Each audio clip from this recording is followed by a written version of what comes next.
Ace is a place with the helpful hardware, folks. I got my Christmas lights out. They're a huge, tangled, non-working mess. I showed Dominic our LED light sets. They last longer than traditional lights, and they're on a reel, so they're easier to handle. Ace is a place that knows nothing takes the joy out of Christmas like untangling lights that don't even light. Visit your neighborhood Ace now and get $3 in instant savings on select reels of LED holiday lights. Ace Rewards members save instantly in-store. Offer valid through November 30th at participating stores. Store stock only. See store for details. Limit 4. Load it now. Upload the BS 77 WABC. Obviously, a lot of people were disappointed by the results. My job is to be hopeful and to make everybody feel good, and I am going to keep doing that for as long as I can. I will do it because I love you and because I have very expensive taste in automobiles. Ellen, right? There you go. Back in the Bernie and Sid show. We've got about 19 minutes to go before Curtis and Kubi come here. We go enjoy our weekend. So last year, I'm doing the morning show down in South Florida, Bernard, and my producer / co-host buddy, Steve Zemak, says to me, you got to get to know this Asra Nomani. I go, okay, sounds great. She's a Muslim woman. She, she kind of breaks code every single day. She'll talk about, for example, orgasms, which is something in her religion, in her household that was, I would say, a bit controversial. She goes all the way back to writing for the Wall Street Journal, and she actually worked alongside and became very, very friendly with Daniel Pearl. So I had, maybe 5 or 6 great conversations with Asra down in South Florida.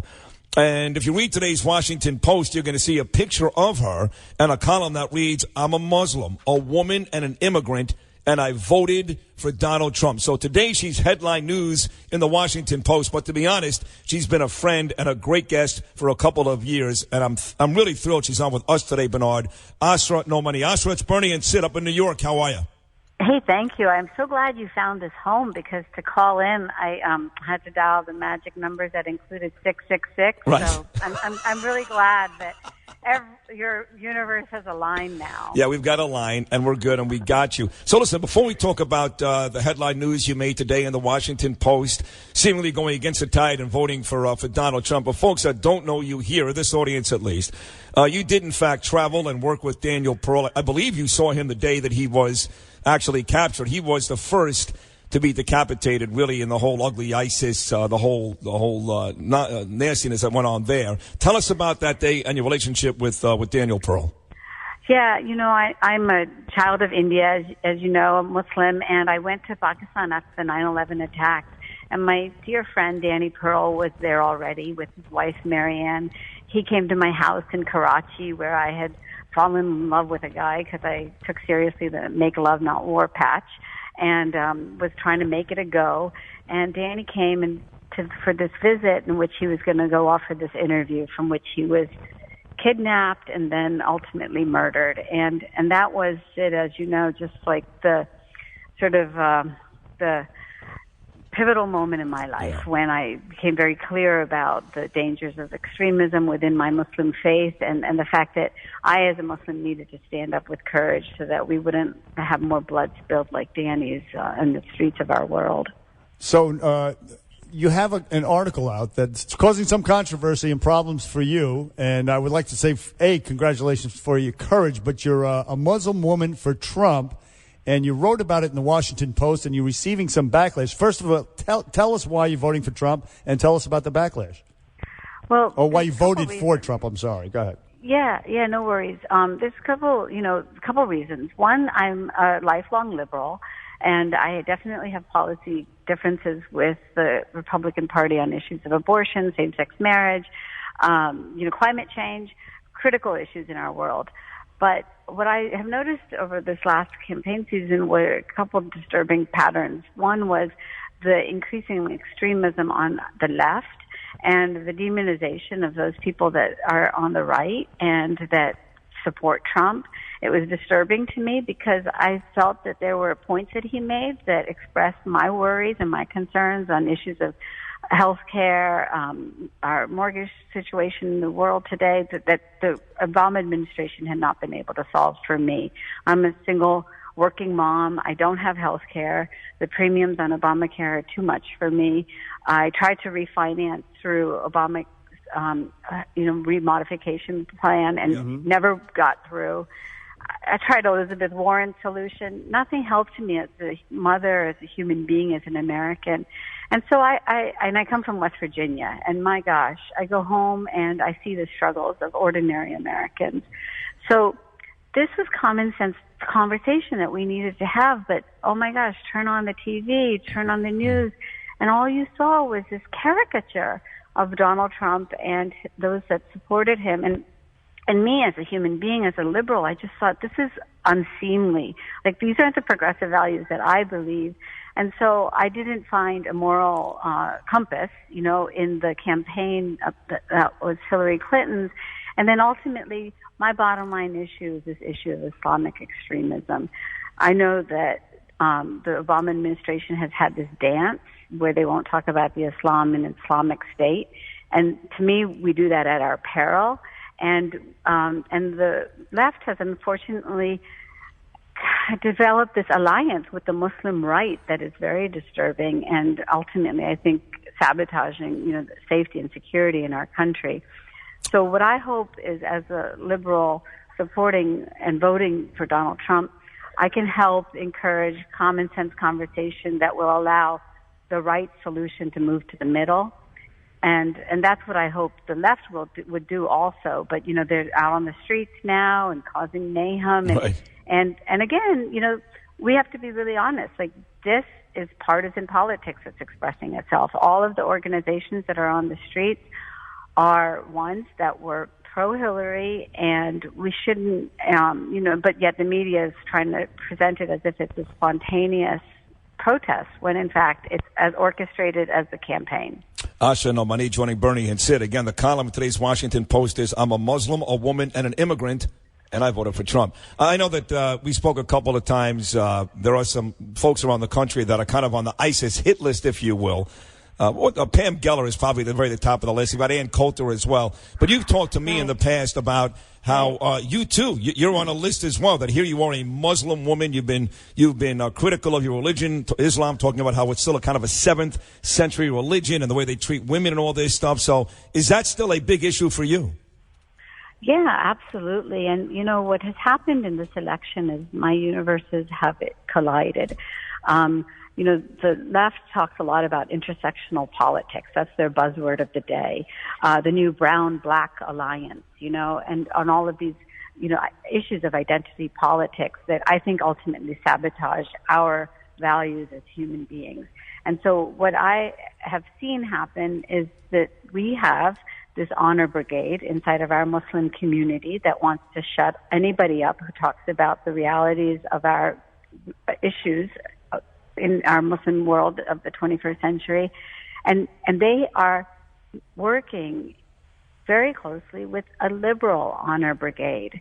And so I'm a liberal American feminist, and yet I end up being called a racist and a bigot because I dare to challenge simple ideas that a woman should not have to cover her hair to be out in the universe, that we do not have to accept conservative Islamic values in our mosques that gender segregate.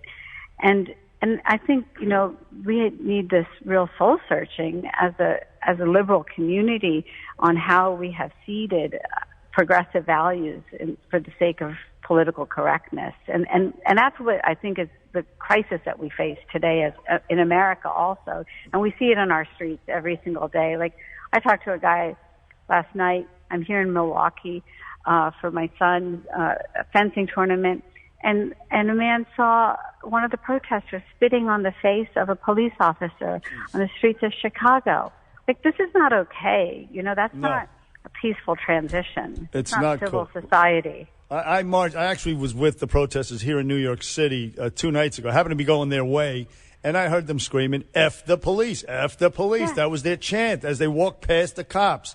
And Right. so there was that shy Trump voter out there that was not reflected in the polls, that people sort of poo-pooed because they were Right. stigmatized by the media. And there was the backlash to the dishonest media, as you pointed out, because of their obsession with trivial things that Trump may have said, to the exclusion of issues that matter to people, like Obamacare, radical Islamic terror, open borders, all of that stuff. And you also mentioned in your article in the Washington Post Asra Nomani in the Washington Post. You mentioned about the Clinton hypocrisy, that they took so much money from these Jew-hating or women-hating countries, Qatar and Saudi Arabia, at the Clinton Foundation. Yeah, and, what do we get as a response to that disclosure? The Kremlin, Putin. Right. We were never able to confront this very difficult problem of money in politics. I have no illusions, about the Republican Party or Donald Trump. Like, I know money in politics is the reality of our universe, but every disclosure needs to be discussed, and when that was just dismissed, I recognized that we were never going to confront in a Hillary Clinton administration the dangers of being in bed with the governments of Qatar and Saudi Arabia. And ultimately, Sid, it's a very, very, very difficult conversation. But, the huge donor that also had his documents revealed was this, Hungarian-American billionaire, George Soros, right? You just mention his name and folks on the left shut down. They don't want to have a conversation. But I followed the money because that's what I do as an investigative reporter. And we all know he's a huge supporter of Hillary Clinton. And he is also a huge supporter of the Honor Brigade in our Muslim community and the Honor Brigade in liberal America. And an Israel hater. Wow. Yeah, and that's what we have now out on the streets of America.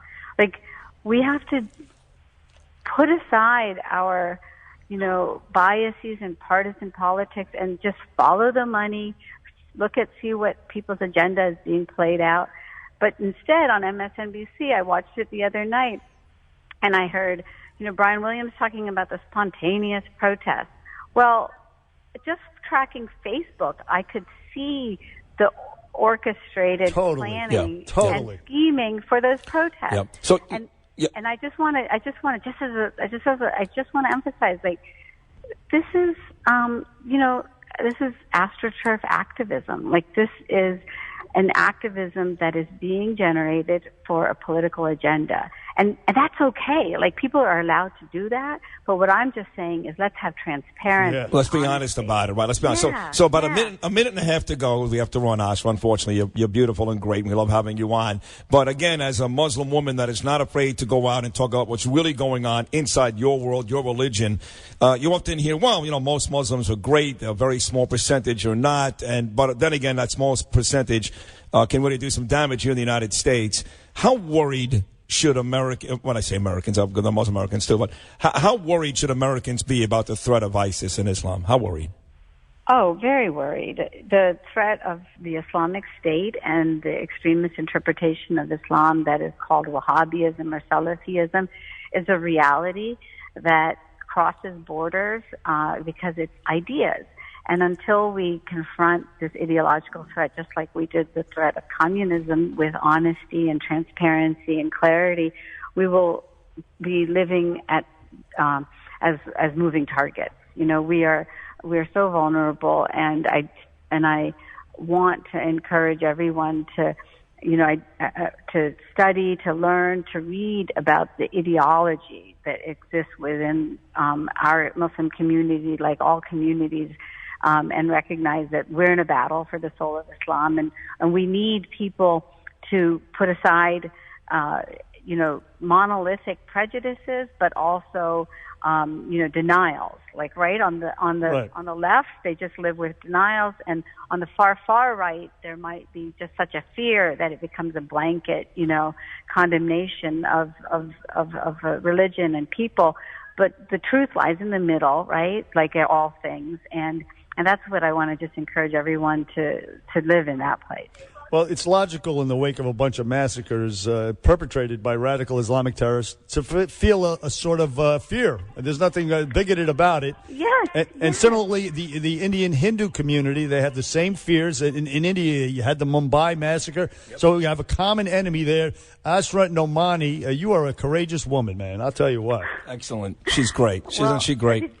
Oh, thank you so much. And I always always have a friend with you, and I appreciate that. Like, Thanks. you just have such an open heart to the wide swath of ideas that I've got. Because, hey, I've lost a few friends over the last 24 hours, so I need everyone I have. Okay. Well, folks, You've got us. You've got Bernie and Sid, so I can guarantee you that. Awesome. All right, be well. We're going to bring you on again real soon. Thank you. Thank you so much. Check out her Bye-bye. piece, by the way, in the Bye-bye. Washington Post this morning. Google her, Asra Nomani. Check out her piece and support her.